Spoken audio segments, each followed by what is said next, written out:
성경을 읽으시는 여러분의 표정을 보니까 밝지를 않아요. 아마 마음에 굉장히 좀 부담스럽게 이 말씀이 다가오는 것 같습니다.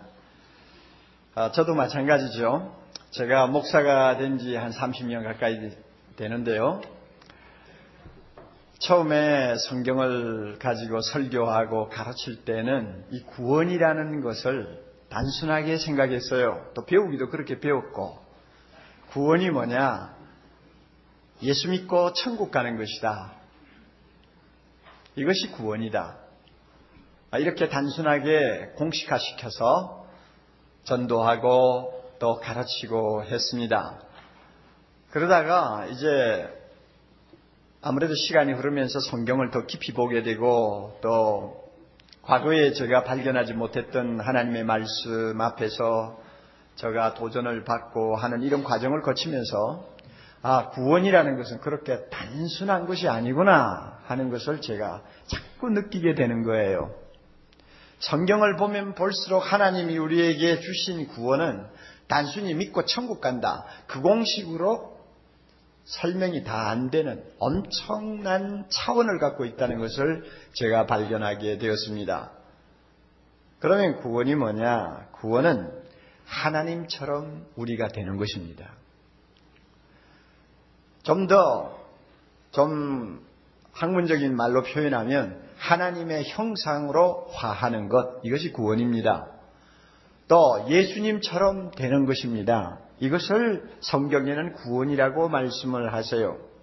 그리고 우리가 하나님처럼 되고 예수님처럼 되는 것을 천국 들어가서 실현되는 어떤 현상으로 볼 것이 아니라 세상을 살면서 세상에서부터 우리 모두가 하나님을 닮아가는 모습으로 자꾸 변해가는 이 자체가 하나님께서는 구원이라고 해석을 하고 계신다는 것, 제가 이것을 점점 알게 됩니다. 제가 이렇게 자꾸 깨달으니까 한편에서는 굉장한 감격이 있죠. 하나님이 나를 이처럼 대단하게 보시는구나. 나를 향해서 자기처럼 되라고 하시는 하나님의 심정을 생각하면, 야, 내가 그렇게 대단한가 하는 생각을 하게 되지 않습니까? 그러다가 보면 그것이 어떤 때는 기쁨도 되고 하나님 앞에 감사도 됩니다. 그러나 반면에 하나님의 기대치에는 너무나 미치지 못하는 형편없는 존재라는 사실을 제가 자꾸 느끼면서 얼마나 그 하나님의 말씀이 부담이 되는지도 모릅니다. 여러분, 본문에 오늘 우리가 읽은 말씀을 보세요. 이 말씀만큼 하나님이 우리를 향해서 자기처럼 되라고 명료하게 말씀하는 사례가 성경에 또 있는가? 이것만큼 명료하게 이 사실을 가르쳐주는 본문 찾기가 어렵습니다. 보면 알잖아요. 하나님이 지금 무엇을 우리에게 말씀하고 계시고 그가 무엇을 지금 우리를 향해서 기대하고 계시는가? 금방 보면 알지 않습니까? 어떻게 보면 하나님은 이 세상에서부터 우리에게 완벽주의를 요구하시는 것 같아요. 우리가 어떻게 하나님처럼 원수를 사랑할 수 있습니까? 우리가 어떻게 하나님처럼 우리를 핍박하는 자를 위해서 기도할 수 있습니까? 막연히 악인을 사랑하라고 한다면 그럴 수도 있겠다. 그렇죠. 악인 사랑할 수 있죠. 이라기 후세인을 위해서 기도할 수 있어요. 그러나 그런 막연한 악인은 내가 직접 피해를 입은 자가 아닙니다. 그러므로 사랑한다는 소리 할 수 있을지 몰라요. 하나님은 뭐라고 합니까? 악인 중에도 내 원수라고 합니다. 너를 핍박하는 자라고 합니다. 내가 직접 피해를 봤어요. 그리고 엄청난 원한이 지금 내 가슴 속에 쌓여 있어요. 그런 대상을 사랑하라고 하는 거예요. 어떻게 우리가 그렇게 할 수 있어요? 하나님은 그런 사랑하실 수 있지만 우리는 어떻게 그렇게 합니까? 못하죠. 그럼에도 불구하고 하나님이 왜 요구하시느냐? 우리 모두가 자기를 닮기를 원하기 때문입니다. 너는 내처럼 돼야 된다. 너 세상 사람 보기에는 조그만한 집에서 살고 너 이름 아는 사람도 별로 없는 무명의 존재인지는 모르지만 나는 너를 엄청나게 생각한다. 너는 내 자녀 아니냐? 날 닮아야 돼. 이게 하나님의 뜻이거든요. 그러므로 내가 사랑한다면 너 사랑해야 돼. 이것이 하나님께서 우리에게 오늘 주시는 메시지입니다. 이런 말씀을 놓고는 누구나 다 부담을 느끼기 마련인데 예수님 당시 바리새인들도 마찬가지였던 것 같아요. 구약에 보면 내 이웃을 내 몸과 같이 사랑하라 이렇게 나오잖아요. 이게 굉장히 부담스러운 거거든요. 그러니까 예수님 당시에 바리새인들이 이 말씀을 바꾸었어요. 사람들이 납득할 수 있고 그렇구나 그래야지 하고 동의할 수 있는 수준으로 하나님의 말씀을 깎아내렸어요. 그래가지고 가르쳤단 말이요. 자, 이렇게 잘못 가르친 내용을 예수님이 오늘 43절에 인용을 하고 있지 않습니까? 보세요. 또 내 이웃을 사랑하고 내 원수를 미워하라 하였다는 소리를 너희들이 하고 있지 않느냐. 사람들은 그렇게 가르치는 말을 들었죠. 자, 여기서 가만히 보면 바리새인들은 중요한 말 하나를 빼버리고 가르치는 것을 알 수 있습니다. 내 이웃을 뭐처럼 내 몸과 같이 사랑하라고 하는데 내 몸과 같이를 빼버렸어요. 그리고 내 이웃을 사랑해라. 훨씬 쉽죠.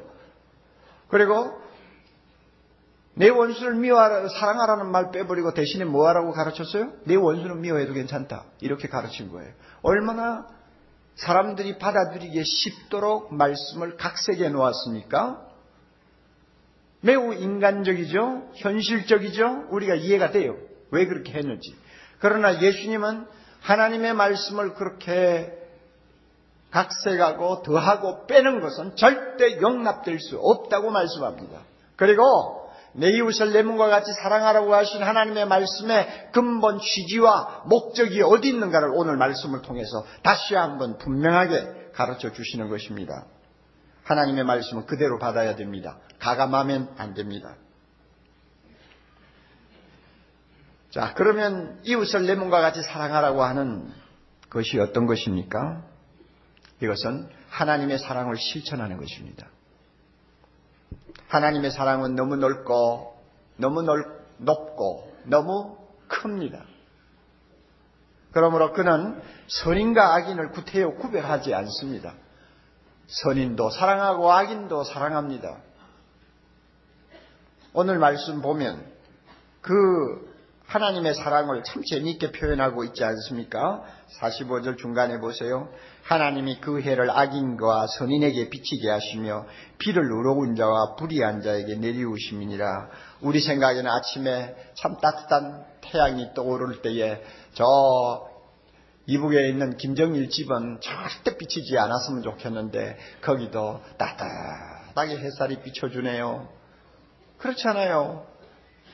그리고 하나님을 잘 믿고 아침 일찍 일어나서 무릎 꿇고 기도하는 자녀의 가정에도 따뜻한 햇살을 비춰주네요.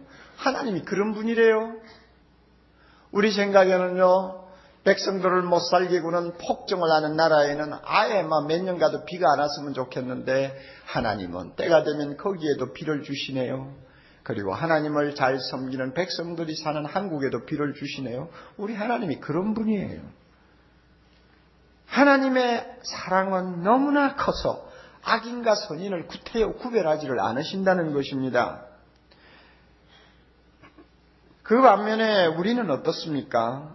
우리는요, 46절에 나와 있잖아요. 우리는요, 내가 사랑을 받을 때 사랑할 수 있어요. 이거 본능적인 사랑이요.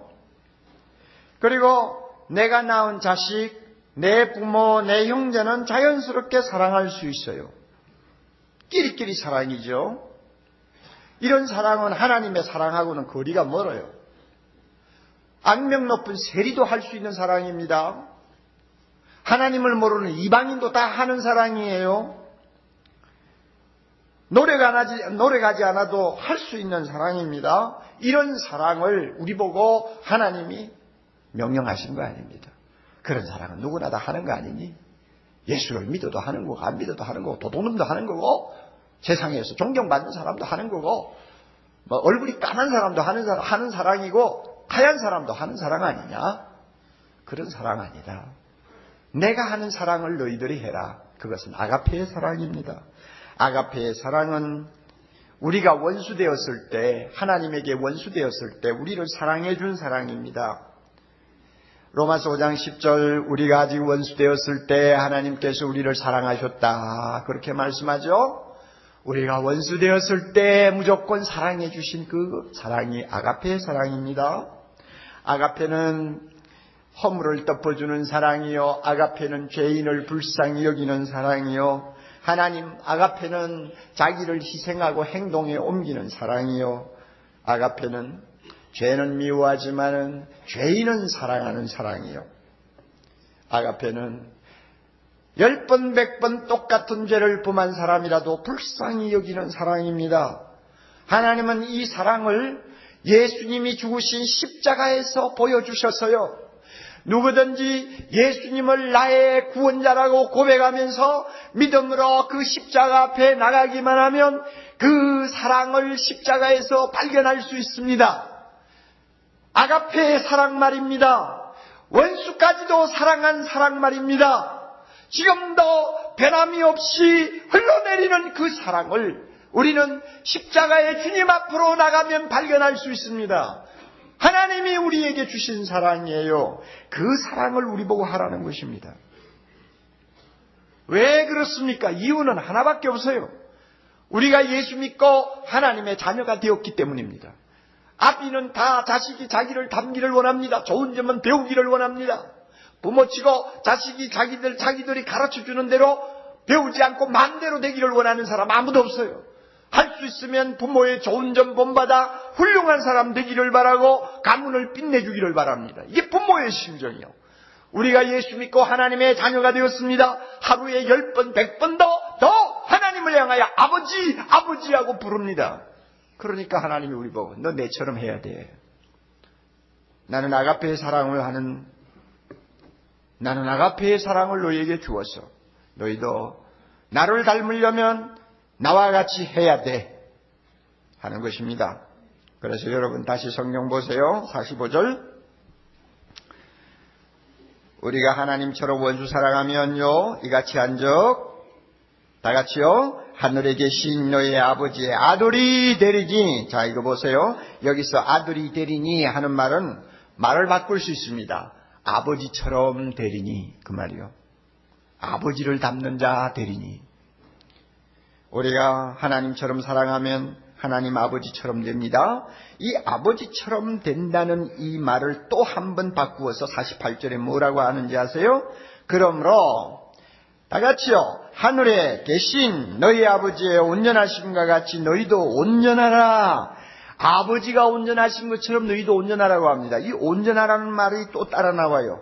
자, 하나님처럼 되는 것, 하나님의 아들처럼 되는 것은 예수님처럼 되는 것이고, 예수님처럼 되는 것은 온전한 자가 되는 것이라는 말입니다. 온전하다는 말을 이 말은 텔레오스라고 하는 헬라 말인데 이 말의 형사형이 텔로스입니다. 텔로스는 뭐 여러분 좀 아시겠지만 목표, 목적, 끝이라는 뜻을 갖고 있습니다. 그러므로 이 텔로서라는 말을 형용사로 바꾸면 목적에 일치하는 것, 목표에 이른다는 뜻을 갖고 있습니다. 그러면 하나님이 우리 보고 자기처럼 온전하라고 하는 말이 무슨 뜻이냐? 하나님이 우리를 처음에 창조하실 때에 하나님이 갖고 계셨던 목적에 부합되는 사람이 되는 것을 말합니다. 하나님이 우리를 만드실 때 어떤 목적을 갖고 계셨습니까? 창세기 1장 27절 보면 하나님이 자기 형상, 곧 하나님의 형상을 가지고 사람을 창조하셨다. 그래서 남자 여자를 만드셨다고 하는데 하나님이 우리를 창조하실 때의 본래 의도는 자기와 똑같이 닮은 존재를 만드는 것입니다.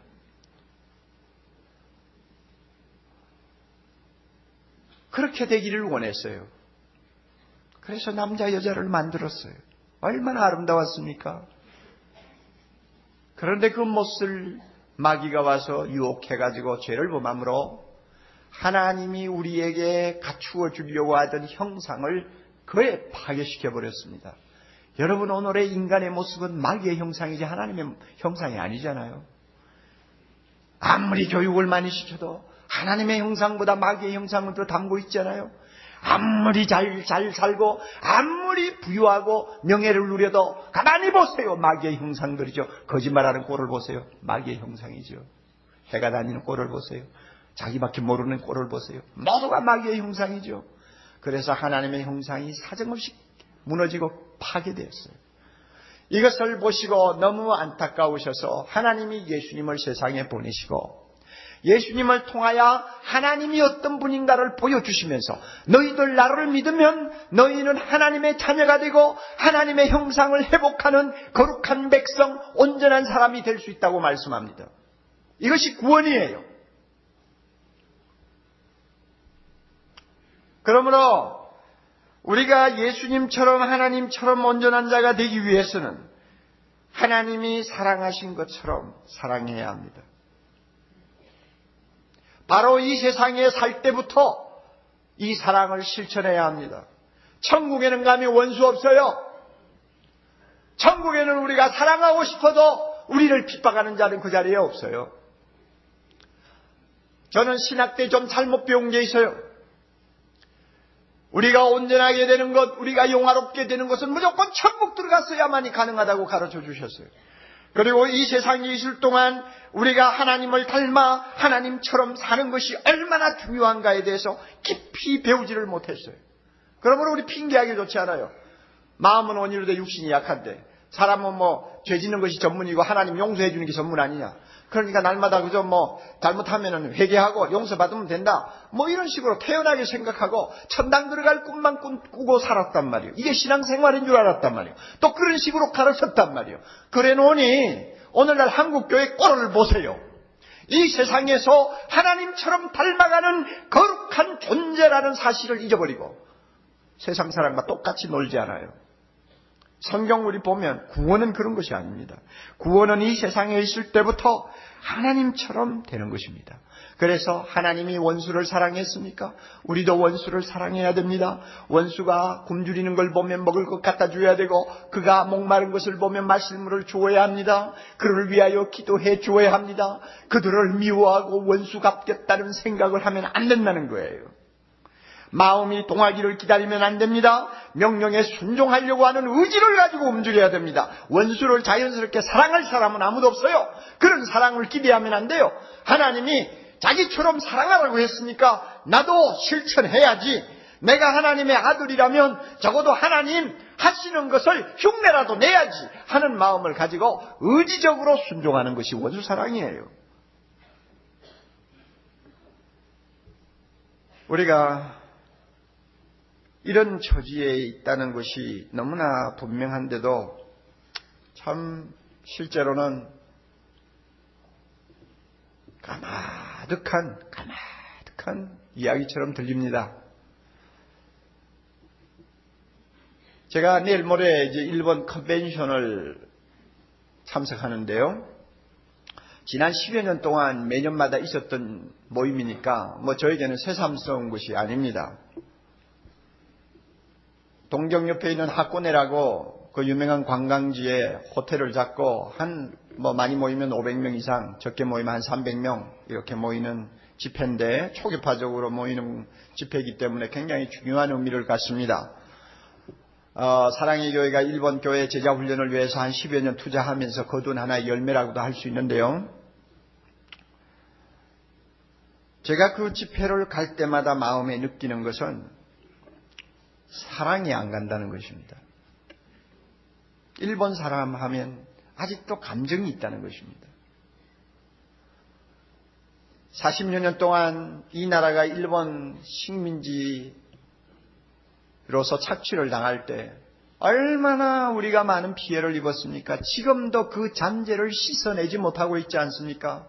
사람들의 정신, 정치, 경제에 미친 영향, 여러분 심지어요 이 세상의 문화에, 우리나라 문화에 끼친 영향들을 보면 아직도 그 당시에 그 무서운 상처가 남아있어요. 사람들의 근성이 아직도 식민지 근성이에요. 자주 독립을 자취한 백성답지를 못해요. 아직도. 왜 교통법규를 어기면서 그것을 잘난 체합니까? 그 식민지 근성이란 말이에요. 외길에 가면서 침 함부로 뱉고 담배꽁치 함부로 내버리면서도 부끄러운 줄 모릅니까? 식민지 근성이란 말이에요. 벌써 이 나라가 독립한 지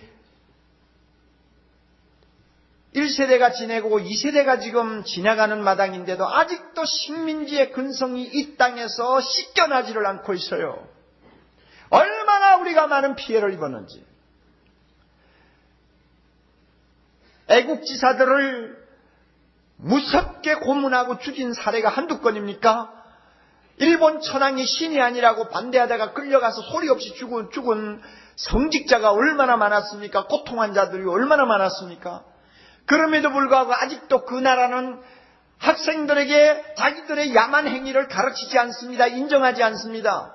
유대인들을 600만이나 가스실에서 죽인 그 마귀와 같은 독일 사람도 자기의 죄를 회개하고 전 세계 앞에 용서받기를 기다리고 있는 판국에 일본은 아직도 자기들의 잘못을 시인하려고 하지 않아요. 얼마나 무서운 독정들인지 몰라요. 적어도 역사는 진실하게 말을 해야 되지 않습니까?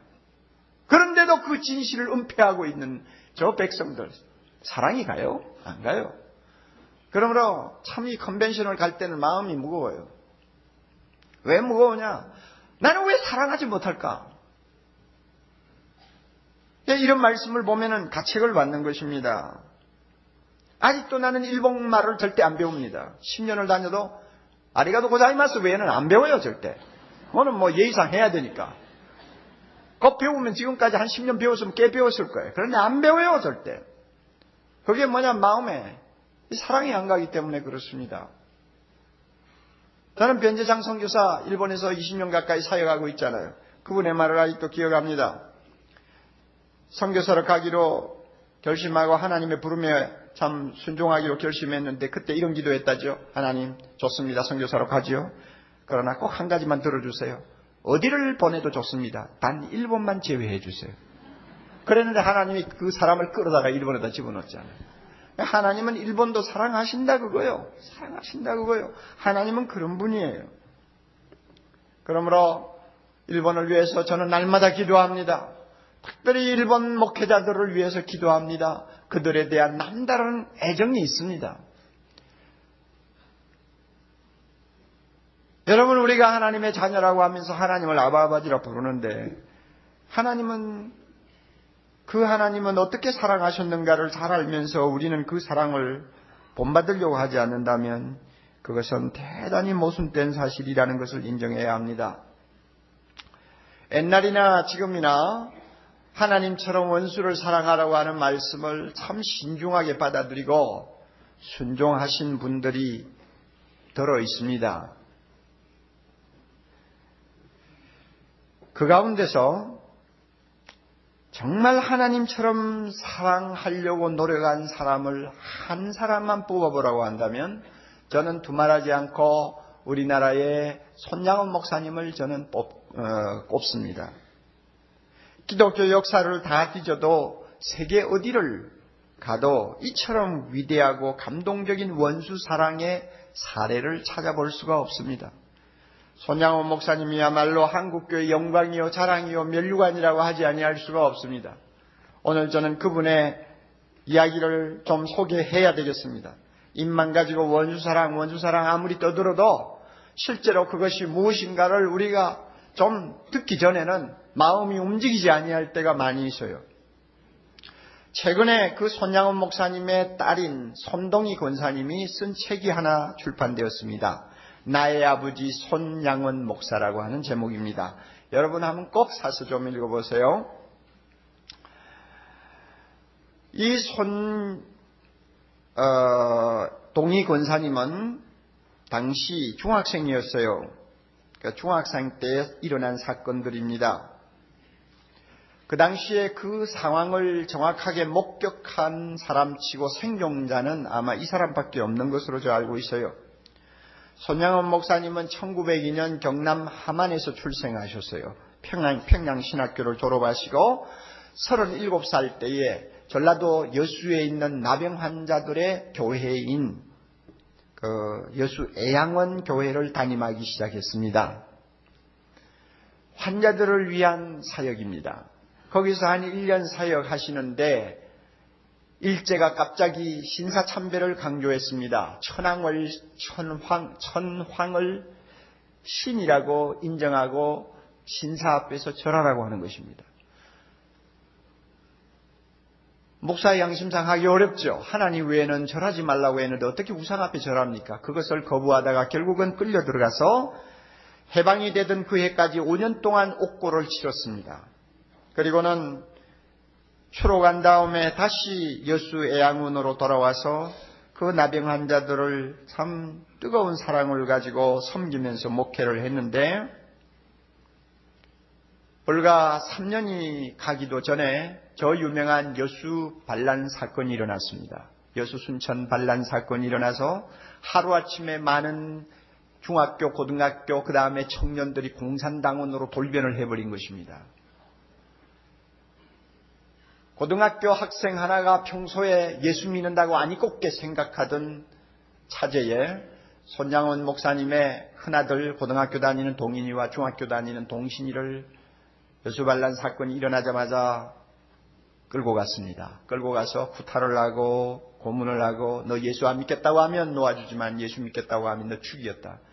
끝까지 손 목사님 두 아들이 우리는 예수님 포기할 수 없다고 하자 끌고 가서 총살시켜버린 거예요. 그래서 아들 둘이가 순교를 했습니다.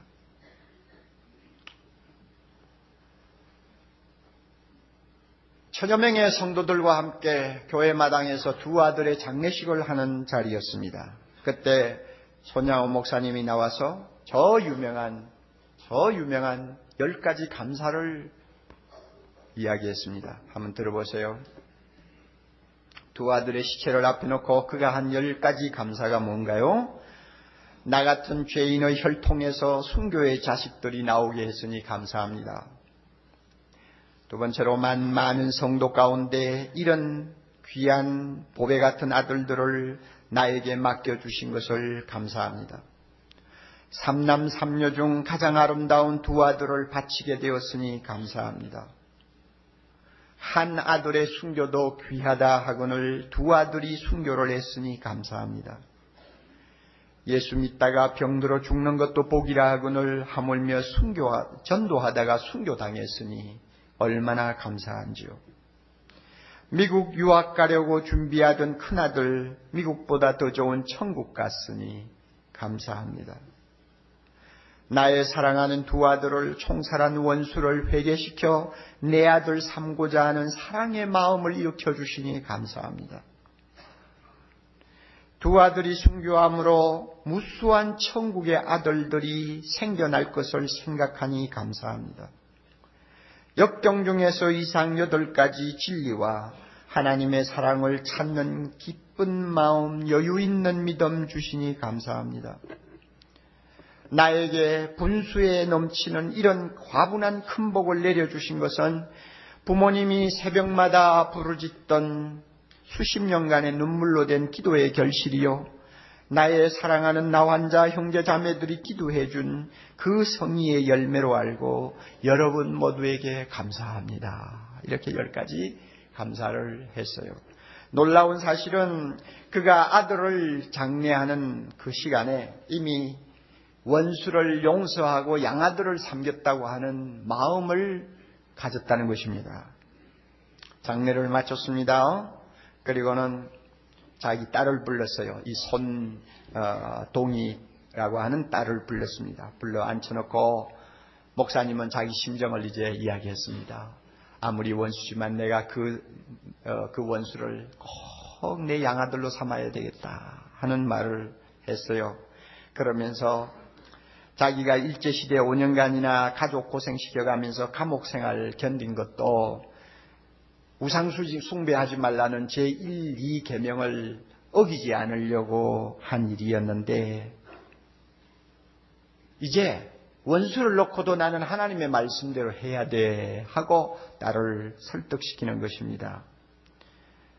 이런 말을 했네요. 동이야, 제1, 2계명이 하나님의 명령이라면 원수를 사랑하라는 말씀도 똑같은 하나님의 명령인데 어느 것은 순종하면서 어느 것은 순종치 않는다면 그보다 더 큰 모순이 어디 있겠냐. 원수를 사랑하라는 명령에 순종치 않으면 과거 5년 동안 감옥살이 한 것이 모두 헛수고요. 너희들 고생시킨 것도 헛고생만 시킨 꼴이 되고 만다. 나는 여기에서 넘어질 수가 없어. 두 오빠는 천국 갔으나 그들을 죽인 자는 지옥 갈 것이 분명한데 전도하는 목사로서 그 사람이 지옥 가는 것을 어떻게 보고만 있으란 말이냐. 이렇게 딸을 타일렀어요. 그러나 이 중학교 다니는 딸애가 그거 이해하겠어요?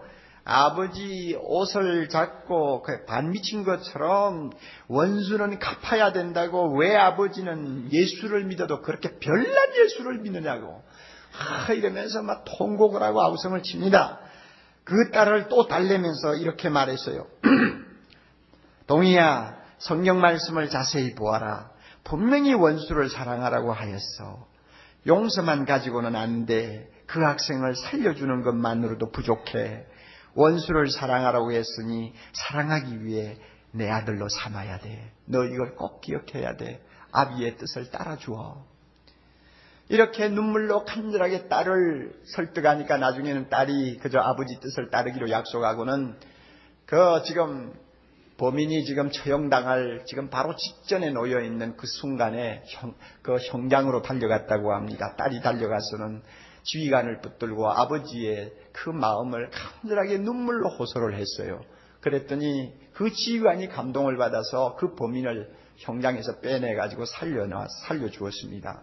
그리고 그 사람은 손양원 목사의 양아들이 되어서 손 목사님이 집회 다닐 때마다 따라다니면서 은혜를 받았는데, 그런데요, 결국 이렇게 두 아들을 잃고 나서 양아들을 삼고 집회를 다니는데 2년이 안 돼가 6.25가 터졌지 않습니까? 6.25가 터져서 북한 공산당이 전라도까지 휩쓸고 내려갔습니다. 손양원 목사가 잡혔어요. 목사라니까 여지없죠. 그러다가 가수원에 가서 총살을 시켰습니다. 총살을 시켰는데 그날 전날 밤에 목사님이 그런 말을 옆에 있는 사람 보고 했대요. 자기 교회 집사도 붙들려왔는데 그 사람 나중에 살았어요. 내가 지난밤에 보니 내 아들 동인동신이가 내 눈에 나타났어. 아마 하나님이 나를 부르시려나 보다. 이렇게 하더래요. 그랬는데 그 다음날 순교를 했습니다.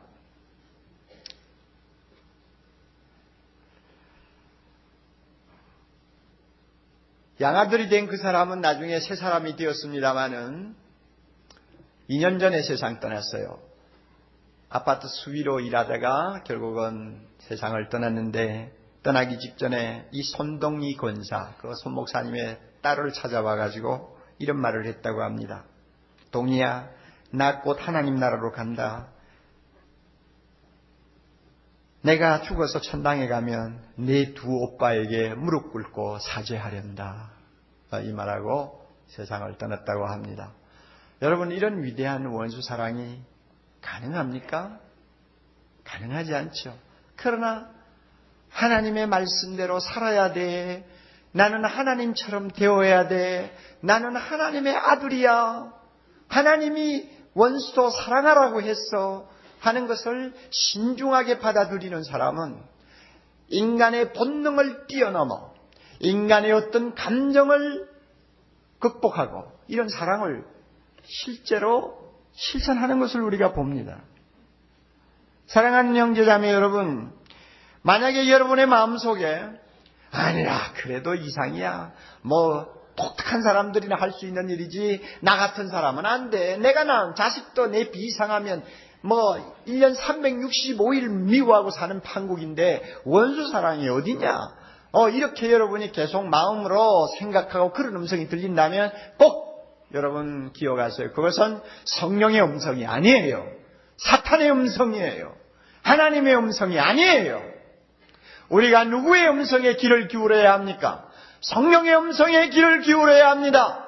너는 하나님의 아들이야. 하나님은 네가 하나님을 닮은 온전한 자가 되기를 원하셔. 그러기 위해서는 하나님처럼 사랑해야 돼요. 성령의 음성 들어야죠. 아이고, 사람이 어떻게 그렇게 사랑할 수 있냐? 자꾸 이렇게 말하는 마귀의 음성에 여러분이 귀를 기울이면 여러분은 신앙생활 크게 잘못할 수밖에 없습니다.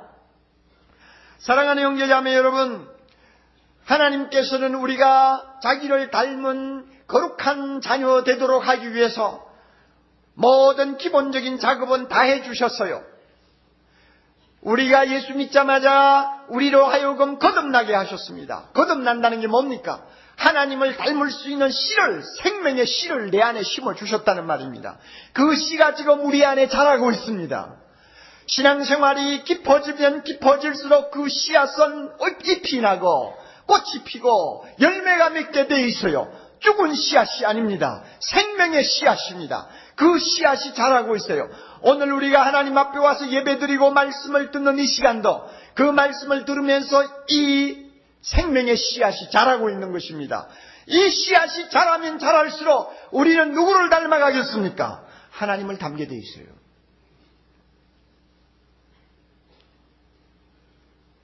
하나님은 우리가 자기를 닮은 자가 되도록 하기 위해서 성령을 우리에게 주셨습니다. 그리고 성령을 통하여 우리는 예수 그리스도와 함께 십자가의 옛사람은 못 박히게 하시고 이제는 내가 산 것이 아니요 내 안에 그리스도가 살도록 하셨습니다. 내가 살고 있다면 하나님 자녀처럼 되기는 어렵지만 예수님이 내 안에 살고 계시기에 나도 예수님처럼 될 수는 있는 것입니다. 성령 보세요. 우리는 이미 우리의 정과 욕심을 완전히 십자가에 못 박은 자라고 했습니다.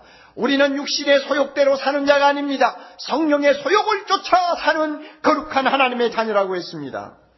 그러므로 우리는 할 수 있는 것입니다. 우리에게 문제가 있다면 우리가 하나님을 닮아가는 거룩한 자녀요 온전한 자가 되는 거룩한 과정에 있다는 사실을 우리가 모르고 있거나 아니면 알아도 그것을 신중하게 받아들이지 않는다는 데 문제가 있습니다. 우리에게 문제가 있다면 성령 안에서 우리가 하나님의 자녀다울 수 있다는 가능성을 우리가 믿지 않고 있다는 것입니다. 얼마든지 할 수 있기에 하나님이 우리에게 명령하는 것입니다. 내게 능력 주시는 자 안에서 내가 모든 것을 할 수 있느니라. 아멘. 그러므로 여러분, 이 말씀이 매우 이상적인 말씀 같지만은 대단히 중요한 말씀입니다. 우리 이렇게 질문해 봅시다. 나를 사랑해 주니까 내가 사랑한다. 누구나 할 수 있는 사랑이에요. 내 자식이니까 사랑하고 내 형제니까 사랑한다. 누구나 다 할 수 있는 사랑이에요. 그런데 우리 모두가 예수를 믿는다고 하면서 그런 본능적이고 끼리끼리의 사랑의 한계를 뛰어넘지 못하고 그저 그 수준에서만 사랑한다면, 자, 물읍시다. 우리가 하나님의 자녀라고 하는 증거가 어디에서 나타날 수 있죠? 세리도 다 하는 사랑, 도둑놈도 다 하는 사랑, 하나님을 모르는 이방인도 다 하는 사랑을 하면서 그 이상 우리가 발전하지 못한다면 내가 하나님의 아들이라고 하는 것을 무엇으로 우리가 증명해야 합니까? 성경 찬송 들고 다니는 거로 증명합니까? 그래서는 안 된다는 거예요. 만약에 우리가 본능적인 사랑, 끼리끼리의 사랑을 뛰어넘지 못하고 우리가 신앙생활을 한다면 도대체 예수 안 믿는 사람하고 우리하고 다른 점이 뭡니까? 무엇을 가지고 다르다고 말할 수 있겠느냐 그 말입니다. 이 사실을 우리가 깊이 인식해야 합니다. 우리가 믿음 가지고 나는 하나님의 아들이야. 그러므로 하나님처럼 사랑해야 돼. 나는 예수님처럼 닮아가야 돼. 하는 마음을 가지고 날마다 주여 도와주세요. 순종할 수 있도록 은혜 주세요. 주님이 은혜 주시면 나 순종할 수 있습니다. 오늘도 주여 두 손 들고 주의 은혜의 보좌 앞에 나가오니 나에게 하나님처럼 살 수 있는 은혜를 주세요. 하나님처럼 사랑할 수 있도록 해주세요. 서로 원수가 생겨도 그 원수에 대해서 증오감을 갖지 아니하는 하나님의 마음을 주세요 하고 믿음으로 나아가면 반드시 하나님이 도와주십니다. 할렐루야. 반드시 도와주십니다. 손양원 목사님만 이 말씀 실천할 수 있도록 은혜 주시는 거 아니에요. 우리도 할 수 있어요. 이 믿음 가지고 우리가 신앙생활을 한다면 우리를 통해서 동토와 같이 얼어붙은 이 세상, 정말로 자기 하나밖에 모르는 마귀의 화신들이 우글거리는 이 세상에 나가서 진정한 하나님의 사랑을 가지고 그들을 녹일 수 있다고 믿습니다. 이 땅을 녹일 수 있습니다. 병든 이 사회를 고칠 수 있습니다. 내 가정부터 하나님의 자녀들이 사는, 하나님 작은 예수들이 살고 있는 가정으로 바꾸어 놓을 수 있다고 믿습니다. 우리 모두 이런 사람이 되어야 합니다. 그럴 때 하나님이 영광 받으십니다. 꼭 기억하십시오. 하나님은 우리를 소유하시는 것으로 양이 차지 아니하시는 분입니다. 하나님은 우리를 바꾸시기를 원하십니다. 우리를 창조하신 하나님께서는 우리 모두가 그리스도의 형상을 닮아가도록 오늘도 빚고 계십니다. 그분은 우리 모두가 예수님처럼 되기를 소원합니다. 이 목적을 이루실 때까지 하나님은 쉬지 아니할 것입니다. 반드시 이 목적을 이루실 것입니다. 세상에 있을 때부터 이 목적을 위해서 오늘도 하나님은 우리를 빚고 계십니다. 이 사실을 꼭 명심하시고 내가 누구냐 하는 것을 한시도 잊지 맙시다. 비록 가슴속에 증오가 일어나고 감정이 복받치는 순간이 있다 할지라도 아니야 나는 하나님의 아들이야 이래서는 안 돼. 내가 이렇게 말하고 자기를 추스르고 성령의 손에 붙들리기만 하면 나중에 놀랍게도 나도 모르는 사이 원수까지 사랑하게 됩니다. 할렐루야. 놀라운 일들이 일어날 수 있습니다. 오늘 이 시간 여러분 마음에 원수는 고사하고 가족 식구도 사랑하지 못하고 내가 좀 피해를 입었다고 해서 여전히 마음에 원한을 갖고 있는 그런 나쁜 감정이 가슴에 있다면 성령께서 그 모든 감정을 깨끗이 눈 녹듯이 녹여주시기를 바랍니다. 밖에 보세요. 날씨가 좀 더워지니까 눈이 다 녹아내리잖아요. 오늘 이 시간 성령께서 하나님의 사랑을 우리 마음에 부어주시면, 하나님의 마음을 우리 마음에 심어주시면 내 안에 있는 모든 잘못된 감정들이 녹아버릴 것입니다. 그리고 하나님의 심정을 가지고 사람을 보게 될 것입니다. 나중에는 원수를 보아도 원수처럼 보이지 아니할 만큼 우리 모두가 하나님을 닮은 사람으로 바뀌어질 것입니다. 이와 같은 은혜 반드시 주십니다. 그런 은혜를 받고 돌아갈 수 있도록 우리 모두가 기도할 수 있기를 바랍니다. 다 같이 기도하십시다. 아버지 하나님, 우리 하나님처럼 되기를 원합니다. 예수님처럼 되기를 원합니다. 예수님처럼 온전한 자가 되어 나중에는 원수까지도 사랑할 수 있는 작은 예수 되기를 원합니다. 성령님 도와주옵소서. 지금까지 안 된다 하고 핑계만 했는데 우리는 그런 비겁하고 소극적인 신앙생활 하지 말게 하시고 이제는 예수님처럼 살고자 하는 강한 적극적인 의지를 가지고 우리가 주님 앞에 매달리게 해 주시옵소서. 놀라운 일이 우리 가정에 일어날 수 있습니다. 놀라운 일이 우리가 가는 곳마다 일어날 수 있습니다. 주여 우리를 사랑의 사도로 사용해 주시옵소서. 예수님 이름으로 기도하옵나이다. 아멘.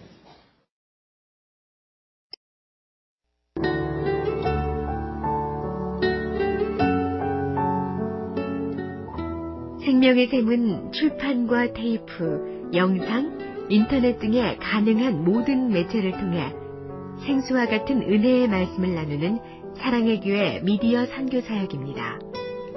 이 테이프를 들으시고 하나님의 말씀에 대해 더 깊이 알기를 원하시는 분은 생명의 샘으로 연락해 주시기 바랍니다.